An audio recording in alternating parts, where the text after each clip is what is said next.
Oh boy. All right. Ready? Fire. All right. So at what point in your life were you considered hooked on this style of extreme music? For me, it was a very sort of, it was an abrupt transition. You know, I was like, I want to say maybe 11 or 12 in 1987, and I heard, start again? Yeah. Cool. Sorry. All right.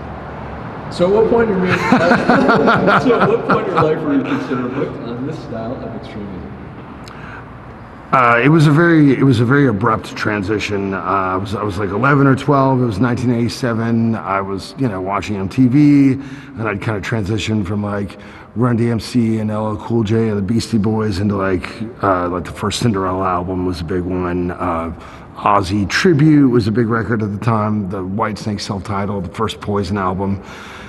And, I'd heard maybe like Iron Maiden or whatever, but then I did one of those 12 tapes for $1. You send away and you become a member of a record club. I'm sure this is all extremely archaic for anybody that's like under 20 years old. But anyway, they sent you 12 tapes in the mail. And to me at 11 years old, 12 tapes was like, holy shit, this is like infinite music. And the last two tapes that I sort of saved for the end were Master of Puppets by Metallica, obviously, and Peace Sells But Who's Buying by Megadeth. And, I went through and I listened to Wasp and Quiet Riot and whatever else there was. And I was like, oh, this is really cool. And then I put on Master of Puppets and I was like, wait, what? And it was totally shocking and exhilarating and sort of dangerous sounding, especially to a little kid.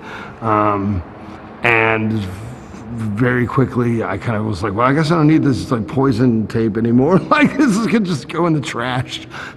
And from Metallica and then Megadeth, it escalated very quickly. Anthrax, Slayer, Exodus, SOD, Testament, Celtic Frost, Venom, Bathory, Sodom, Creator, Possessed, Death, and it was just sort of like a quest to find the next heaviest, more and more intense band, and by the time, by the end of 1989, it was, very much like Death, Obituary, Napalm Death, Terrorizer, Carcass, Entombed. It was still like Sodom and Creator were still kind of hanging out, but like within that 2-year period, it was kind of like all I thought about, aside from like masturbating because I was 12. But aside from boobs, like it was literally all I thought about was like, what's the fastest band? Who's faster? Who's heavier? Whatever. And, it's sort of how I ended up here. And then you found Morbid Angel. I mean, to me, I love the early Morbid Angel records, but I was already listening to like Napalm Death and Entombed and Carcass, and I thought Morbid Angel was a bit wimpy, really, because, they kind of still had like the feathery bangs and stuff on Altars of Madness, and they kind of had like the leather pants and this like cock rock stuff.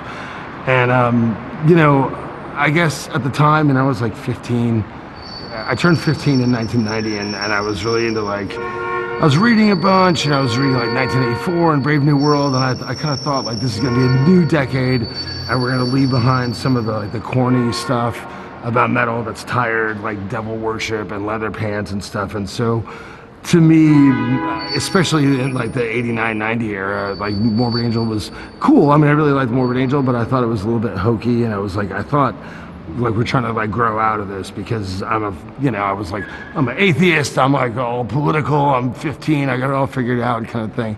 And it took a few years for Exhumed to kind of come back and be like, hey, maybe we should like put on some bullet belts and like get leather jackets and stuff.